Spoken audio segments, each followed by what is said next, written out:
In the last couple of days, an interview has been published as part of a special feature for the Final Fantasy VII Remake in Famitsu magazine, where questions were put to Tetsuya Nomura, Yoshinori Kitase, and Toriyama Motomu regarding the development of Final Fantasy VII Remake and just the future of the project in general. Now, this has been beautifully translated as usual by Twitter user Audrey, so don't forget to give her a follow over on Twitter, as she tends to translate a lot of Final Fantasy VII related stuff not that long after it drops.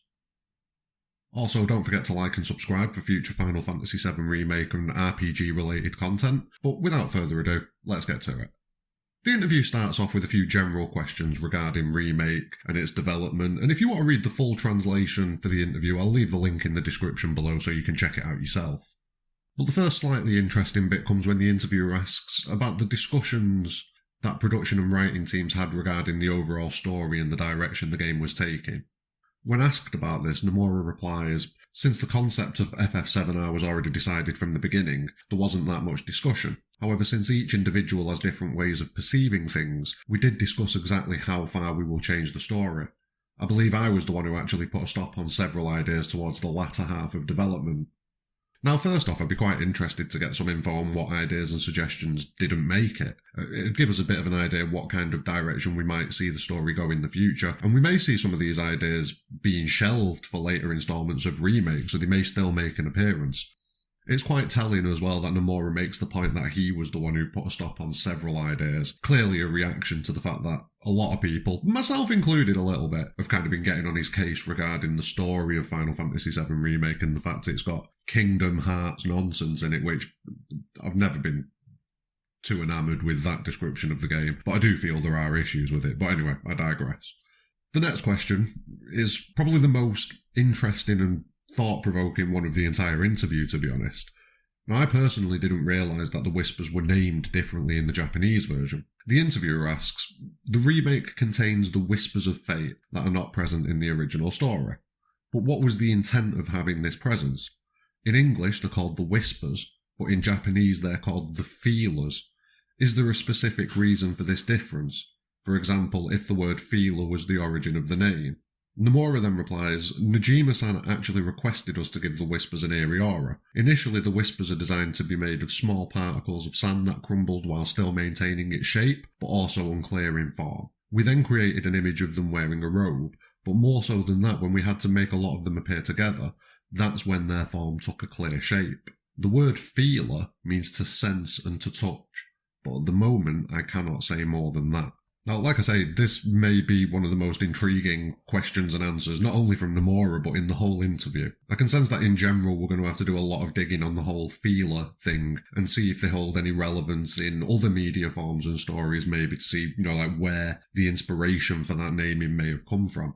But the fact that they are named differently and Nomura feels that you can't talk about it at this point indicates that there is definitely something behind the Whispers being called feelers in the Japanese version. I'm unsure how important it's going to be, as it still needs to make sense in the West, and with them being called Whispers, but there's definitely got to be something there, because he definitely clammed up. Now, the next question sort of stays with the Whispers, or the Feelers as they're called, and the interviewer asks, when was it that Aerith became able to see the Whispers? Basically, was she able to see them all along? And Nomura replies, "People can see the Whispers when they come into contact with Aerith. However, at the moment, I am unable to tell you when Aerith started seeing them." Now, this is another one that could lead somewhere, seeming to indicate that knowing when Aerith started to see the Whispers would give us some sort of revelation as far as the story goes. Could it be that she was able to sense them from the moment that Sephiroth affected time? Or could it be when she was a child, when her mother died maybe? Or maybe even when she herself came back, if you buy the future Aerith theory for Final Fantasy VII Remake. Next, the interviewer asks about characters such as Leslie and Kairi appearing in the light novels and why they were brought into the remake. Like, was it fan service or is there a purpose to it? Now, we don't really get a clear answer on this one. Nomura kind of says that he feels it'd be natural for them to appear in that time and place within the story, so we decided to leave them there. In regards to what happens to them after the events in the remake, I recommend that players read the light novel, Final Fantasy VII Turks, The Kids Are Alright. Now, this answer from Nomura sort of indicates that we might not see too much of these characters again now going forwards. I'm quite sure we'll at least see Leslie again, just because of the indication that he's going to be involved in the Don Corneo story going forwards. And we definitely see Don Corneo again, or at least we did. Personally, I think that Nomura must be referring to Remake as an entire project here, rather than the one game that we have so far.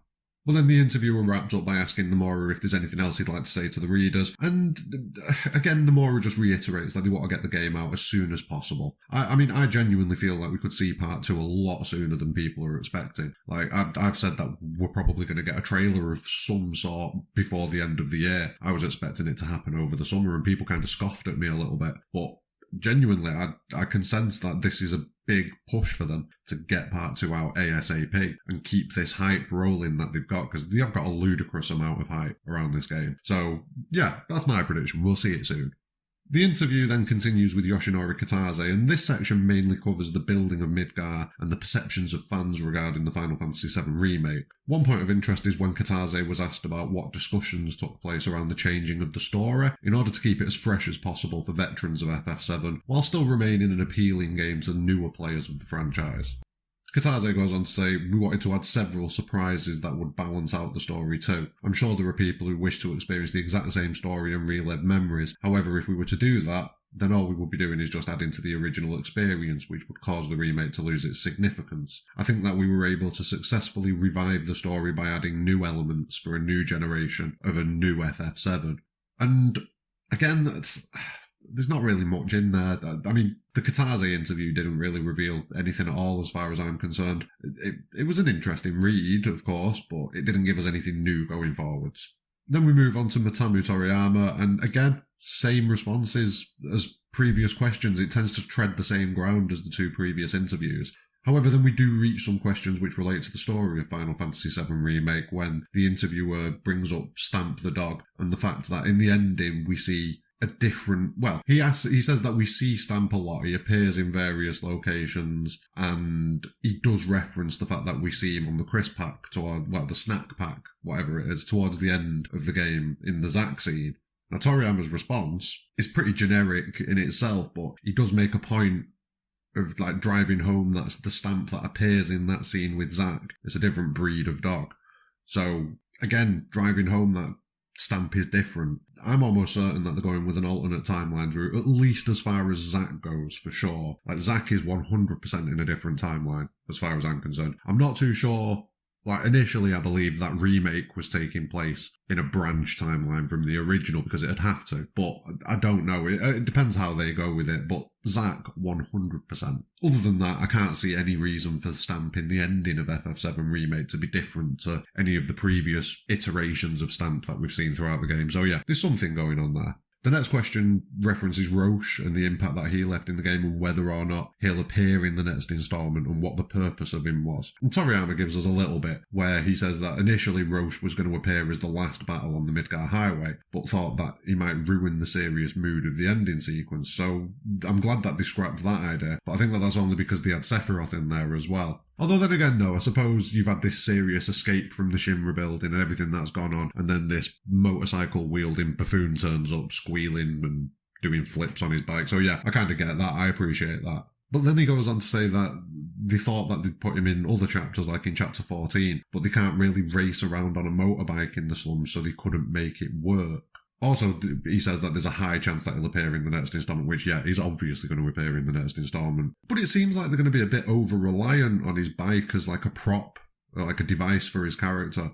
Personally, I don't care if he is or isn't zipping around on his bike. I'm bothered about whether or not he's a well-thought-out, well-written character. He definitely should have appeared in Remake Part 1 again, and it was a missed opportunity. But that's about it as far as any new information or any subtle hints go, as far as I can pick up at least. Everything else is really just discussing the game's design elements more than anything, building Midgar, the battle system, putting together a story that would be coherent for everybody, veterans and new fans alike. So yeah, it's a pretty by-the-by interview for the most part.